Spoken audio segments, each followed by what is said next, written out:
Good morning, students. How are you all? Hope you all are fine and safe at your home.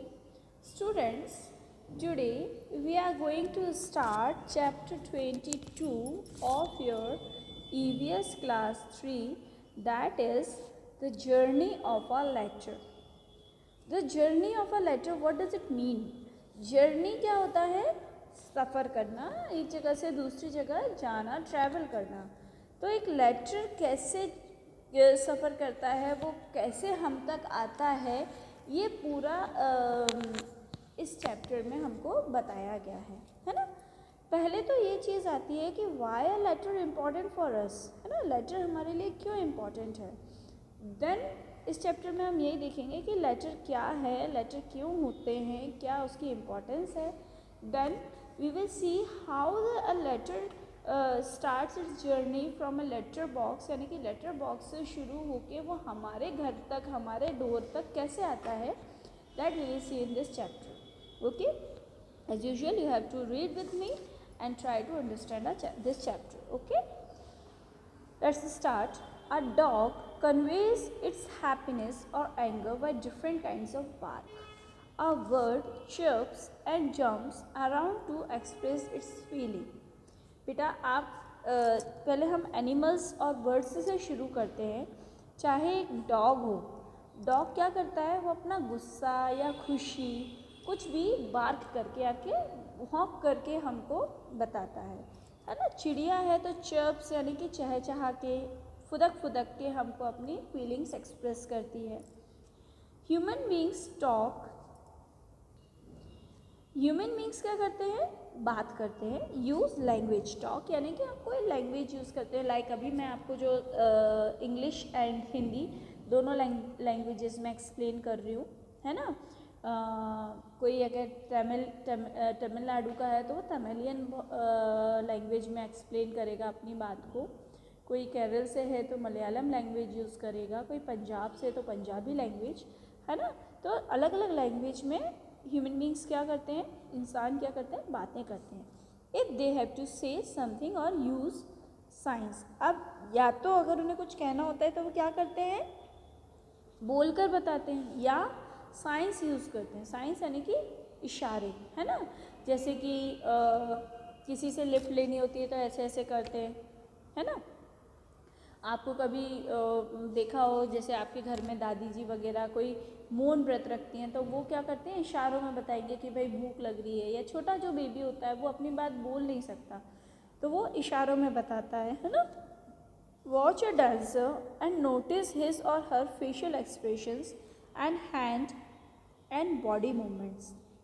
अच्छा, जो dancer होते हैं, जो dance करते हैं, वो जब डांस करते हैं तो क्या वो बोलकर अपने एक्सप्रेशंस बोलते हैं क्या, नहीं.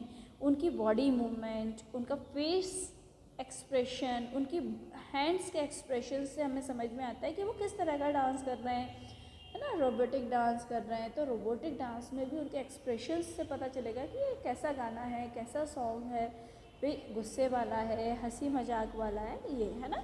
A dancer narrates a story without using words through his or her mudras, hand and body movement. मुद्राज यानी कि उनके हैंड और बॉडी मूवमेंट से एक डांसर पूरी की पूरी स्टोरी नरेट कर देता है. आप लोग को इतने डांस रियलिटी शोज़ आते हैं, आपने उनमें देखा होगा कि कैसे पूरे का पूरा एक एक्ट वो लोग उसमें शो कर देते हैं जस्ट बाय अ डांस, है ना. एवरी लिविंग बींग टॉक्स और इंट्रैक्ट्स विद ईच अदर. अब जितने भी लिविंग बींग्स इस अर्थ पे, लिविंग बींग यानी कि जीवित लोग हैं, चीज़ें हैं, चाहे वो ट्रीज़ हों, चाहे एनिमल्स हों, चाहे इंसेक्ट्स हों, चाहे हम ह्यूमन बींग्स हों, जो भी हैं, सब आपस में या तो बोलकर या किसी और तरीके से एक दूसरे से इंट्रैक्ट यानी कि आपस में कम्युनिकेशन यानी कि एक दूसरे से बातें करते हैं. It may be through sounds, science और टॉक. हम बोलकर करते हैं, जो बोल नहीं सकते वो साइंस यानी कि इशारों का यूज़ करते हैं, साउंड्स का यूज़ करते हैं. आप सोचेंगे पेड़ कैसे आपस में बात करते हैं, पेड़ भी आपस में बात करते हैं. वो जिस तरह से उनकी हवाएं चलती हैं उसके अकॉर्डिंग वो बातें करते हैं. But how do you communicate with people who are living far away.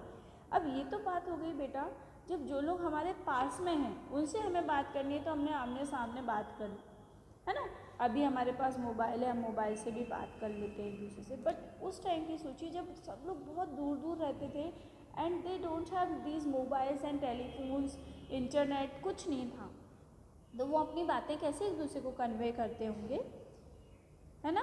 Well you write to them, हम क्या करते हैं अपना मैसेज उनको कैसे भेजते थे, लिख कर, है ना, लिखना, दैट इज़ कॉल्ड लेटर्स। जो लिखा जाता है पेपर पर अपना जो मैसेज होता है और उसको लिख के दूसरों को पहुंचाया जाता है, दैट इज़ अ लेटर, है ना। In olden times messages were sent through pigeons in tiny boxes that were attached to their legs। पहले क्या होता था, छोटे छोटे लेटर्स लिखे जाते थे और उनको मैसेजेस को एक छोटे छोटे बिल्कुल एक दूर से बॉक्सेस होते थे, बिल्कुल ऐसे उनको पिजियंस के लेग्स से अटैच कर दिया जाता था, है ना, और वो अपना मैसेज उस जगह तक लेके जाते थे जहाँ तक उनको बताया जाता था। इस चीज़ के लिए पिजियंस को ट्रेन किया जाता था, उनको उस रास्ते को याद कराया जाता था कि तुम्हें इस रास्ते से इस रास्ते तक बार बार आना है, जाना है। These pigeons were known as home coming pigeons. इनको क्या कहा जाता था, होम कमिंग पिजन्स। क्यों, as they came back to their homes after delivering the letters safely. वो क्या करते थे, अपना लेटर या जो भी मैसेज होता था उसको डिलीवर करने के बाद वो सेफली वापस आ जाते थे। ये नहीं कि उड़ गए तो उड़ गए। लेटर ऑन द लेटर्स व लेटर ऑन और लेटर्स, देखिए दो अलग चीज़ है। लेटर यानी कि कुछ समय बाद, और लेटर्स जो हम लेटर्स लिखते हैं, है ना, जो हम लोग चिट्ठियाँ लिखते हैं। The letters were delivered by messengers on foot और हॉर्सेस। फिर धीरे धीरे क्या होने लगा, लेटर्स जो थे वो मैसेंजर्स यानी कि कुछ मैसेंजर्स हायर किए जाते थे, है ना, जो मैसेंजर्स यानी कि हम ह्यूमन बींग्स ही हायर किए जाते थे और वो लोग क्या करते थे, पैदल जाके या हॉर्सेस पे बैठ के हमारा लेटर क्या करते थे, सामने वाले को डिलीवर करके आते थे। Today the postal department makes sure that our letters reach us safely and quickly. आज की डेट में क्या है, पोस्टल डिपार्टमेंट्स हैं। पोस्टल डिपार्टमेंट्स यानी कि पोस्ट ऑफिसेस और ये जितनी भी पोस्ट ऑफिसेस की जितना भी पूरा डिपार्टमेंट है उसको हम क्या बोलते हैं, पोस्टल डिपार्टमेंट। तो ये आजकल क्या कर रहा है, ये हमारे मैसेजेस को सेफली और जल्दी हम तक पहुंचाने की कोशिश करते हैं। अब ये कैसे करते हैं यह हम देखते हैं। From the letter box to the delivery gate, ये लेटर बॉक्स होता है, यहाँ से लेके डिलीवरी गेट यानी कि हमारे घर के गेट तक ये लेटर कैसे आता है। Have you ever thought how a letter reaches its final destination after traveling thousands of kilometers? आपने कभी सोचा है, आप यहाँ इंडिया में बैठे हो, आपने अपने किसी फ्रेंड को जो अमेरिका में, वहाँ लेटर लिख के भेजा और वो लेटर उस तक पहुँच गया, कैसे पहुँचा भाई, उड़ के तो वो गया नहीं होगा, उसने कैसे इस जर्नी को कवर किया होगा, क्या किया होगा, ये आज हम इसमें देखते हैं। Let us find out what happens to a letter from the time it is posted in a letter box till it gets delivered to our doorstep। अब यहाँ हम देखेंगे कि कैसे इस लेटर बॉक्स से लेके वो हमारे घर तक, डोर स्टेप यानी कि हमारे घर के दरवाजे तक लेटर कैसे आता है। ओके स्टूडेंट्स, अब नेक्स्ट वीडियो में वी विल सी कि ये लेटर हम तक कैसे आता है। Okay, first you have to read this things and you have to try at home. आप अपने पेरेंट्स से पूछिए जब तक आपके पास नेक्स्ट वीडियो नहीं आ रहा है कि पापा हमारे पास, मम्मी हमारे पास ये लेटर्स कैसे आते हैं। They will tell you how. Then हम नेक्स्ट वीडियो में इसको देखेंगे कि कैसे हमारे पास ये लेटर्स आते हैं। Okay students, till then bye bye.